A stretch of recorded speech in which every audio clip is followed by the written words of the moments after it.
이 오리가 보이십니까? 이 오리는 투자의 신이옵니다. 이 오리가 투자를 합니까? 정실, 홍실, 정실, 홍실.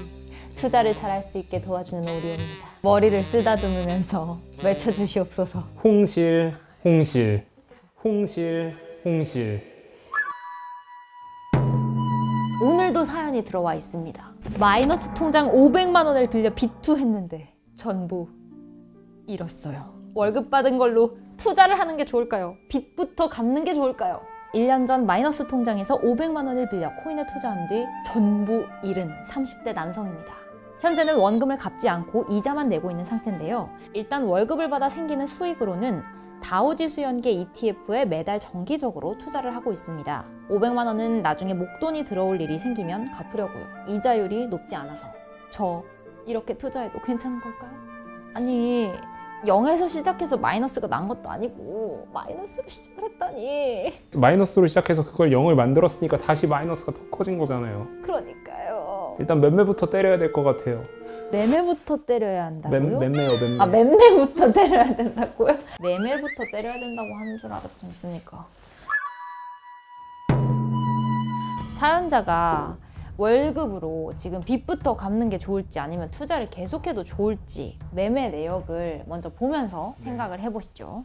코덱스 인버스? 시장이 하락한다에 베팅하는 종목이에요. 뭐 코덱스 인버스로 하면은 시장이 하락한다. 그리고 시장이 상승한다에 베팅하는 종목들은 뭐 코덱스 레버리지라던가 그냥 ETF. 이렇게 코덱스가 붙는 건 다 연관이 있는 거예요? 삼성에서 만들었을 때 코덱스라는 이름을 붙이는 걸로 알고 있습니다. 그 ETF를 만드는 다른 회사는 다른 코드를 갖고 있는 뭐 타이거라던가 아리랑이라던가. 아리랑이 왠지 친숙하게 다가오는데 비덴트가 이게 지금 혼나야 되는 거죠. 코인을 투자해서 다 잃었다 그랬잖아요. 비덴트는 비트코인 거래소인 빗썸 관련된 주식입니다. 오 노 빗썸? 오 이건 또 뭔고? 다우존스랑 연계되는 ETF인데 다우존스가 뭐길래요? 코스피랑 코스닥이 있는 것처럼, 그러니까 한국 시장이 그렇게 있는 것처럼 미국 시장에서도 대형주 성향의 다우존스, 나스닥, 우리나라로 따지면 코스닥이 있는 거죠. 기술 기업들 위주의. 그 중에서도 대형주 위주의 다우존스 같은 경우에 200불 정도의 수익을 냈으니까 한 26만 원 정도 수익이 발생을 한 거죠. 근데 이렇게 포트폴리오를 살펴보니까 두 가지가 좀 눈에 띕니다. 일단 코덱스 인버스랑 코덱스 2차 전지 산업이 같이 있다는 거는 지수는 하락할 것 같은데 2차 전지는 올라갈 것 같다라는 아이러니가 함께 있는. 그러면 뭐가 떨어질 것 같느냐 생각해보면 몇 개 없거든요. 근데 그 중에 네이버 같은 IT 기업은 또 갈 것 같단 말이지. 그럼 안 가는 건 바이오밖에 없는데 바이오가 떨어진다라는 이유만으로 지수가 떨어진다? 그거는 사실상 불가능하다. 그러니까 말이 안 되는 세 종목이 함께 있다라는 거랑, 두 번째로 비덴트가 마이너스 74%인데 비투를 해서 코인에 투자를 했었다. 그럼 이제 코인은 두 번 다시 보지 않겠다라는 그런 심리가 있는 건데, 그런데 비덴트에 투자했다? 요거는 조금 아이러니다.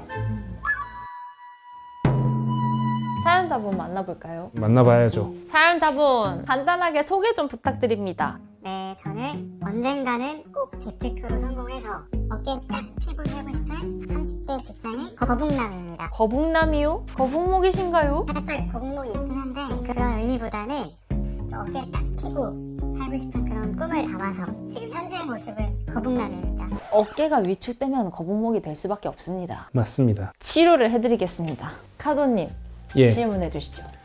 일단 마이너스 통장까지 뚫어가지고 코인에 투자하셨다고 들었는데 혹시 어느 코인에 투자를 하셨나요? 위믹스라는 코인에 투자를 했었습니다. 근데 위믹스가 최근에 닥사라는 코인 합의체에 의해서 상장 폐지가 결정이 되었고, 상장 폐지가 됐어요. 4개 거래소에서 모두 상장 폐지가 되는 결정이 났고, 지금 보면은 아무래도 좀 한심해 보일 수도 있는데 그때는 굉장히 이제 메타버스가 굉장히 대세였고 위메이드라는 회사에서 위믹스 코인을 만들었는데 그때 그 P2E라는 개념이 있어서 게임을 하면서 돈을 벌 수 있다. 위믹스는 특히나 게임상에서 돈을 버는 어떤 세계의 화폐가 되겠다라는 그런 비전이 있어서 투자를 하게 되는 계기가 되었던 것 같습니다. 네, 일단 P2E가 뭔가요? 플레이 투 언이라고 해서 게이머들 사이에서 이제 쌀먹이라고 하는 게임 아이템을 팔아서 쌀을 사 먹는. 아, 게임 아이템을 팔아서 우리가 실제로 밥을 먹는다. 그러니까 게임 아이템을 파는 그 돈도 실제로 쓸 수 있는 돈이라는 거지 않습니까? 그렇죠. 게임에서 판 돈도 이제 코인화를 시키고 그 코인을 돈으로 바꾸는 일련의 과정을 통해서 플레이 안에서 돈을 벌 수 있다라는 개념을 끌고 온 게 P2E 개념입니다. 그래서 사연자분은 그러면 위믹스를 정리를 하셨나요?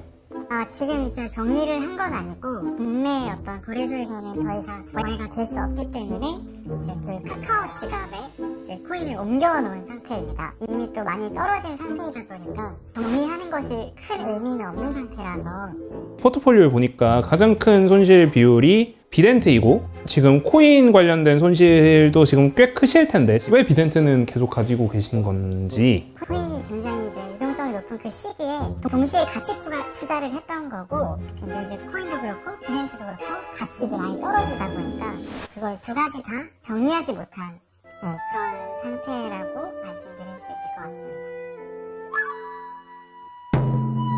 근데 사실 만약에 지금 얘기했던 대로 할 거였다면 비덴트와 뭐 위믹스 이런 조합보다는 메타버스 관련된 주식은 굉장히 많습니다. 뭐 예를 들어서 컨텐츠 관련으로 MP 같은 데도 있고 하드웨어 관련해서는 선익 시스템 같은 회사도 있습니다. 굳이 비덴트를 샀다? 요거는 조금 아쉬운 부분들이 있다. 그리고 마이너스 통장으로 비투를 하셨다라고 들었는데 혹시 이자율이 한 어느 정도로 빌리셨는지. 그 처음 마이너스 통장 빌릴 때는 이자율이 한 3.5% 정도였고 1년이 지나서 다시 갱신을 하니까 이제 한 7% 정도 나오고 있는 상황입니다. 그러면 그 이상 수익이 발생해야만 그 마이너스 통장을 유지시키는 보람이 있겠네요. 아포카도님, 예. 이분에게 처방을 내려주시죠. 일단 그 마이너스 7%를 확실하게 제거하는 게 계좌면에서 훨씬 도움이 될 겁니다. 빚부터 갚아라. 네. 일단 첫 번째로 빚이 생기면 굉장히 조급해집니다. 그러면 올바른 청산 가격을 구할 수가 없어요. 그리고 다우지수 연기 ETF에 투자를 하고 계신다라고 했는데 이렇게 투자를 하게 되면 경기가 안 좋아지면 모든 내 주식이 다 빠져요. 지금 시장이 좀 회복세로 돌아서는 느낌이 있겠지만 계속 우상향할까? 이거에 대해서는 아직 의문이 남아 있어요. 이럴 때는 어느 정도 시장을 방어해주는 그런 역할을 하는 종목을 인버스 하나로 넣어 놓으셨는데 이거를 차라리 경기 방어주 성격을 띠는 종목들을 추가해서 좀 리스크를 더 분산시키는 거죠. 이 인버스주랑 경기 방어주는 어떻게 다른 거예요? 시장이 하락하면 주가가 올라가는 종목들을 인버스주라고 하고요. 경기 방어주는 시장이 상승하나 하락하나 관계없이 일정한 상승률을 보이는, 뭐 예를 들어서 우리가 돈 없다고 해서 밥을 안 먹나요? 아니주. 이렇게 추운데 돈 없다고 해서 난방 안 될 거예요? 어때야주. 경기 침체에도 방어할 수 있는 종목들을 추가를 하신다면 수익률을 높이면서 동시에 안정성도 같이 높일 수 있다.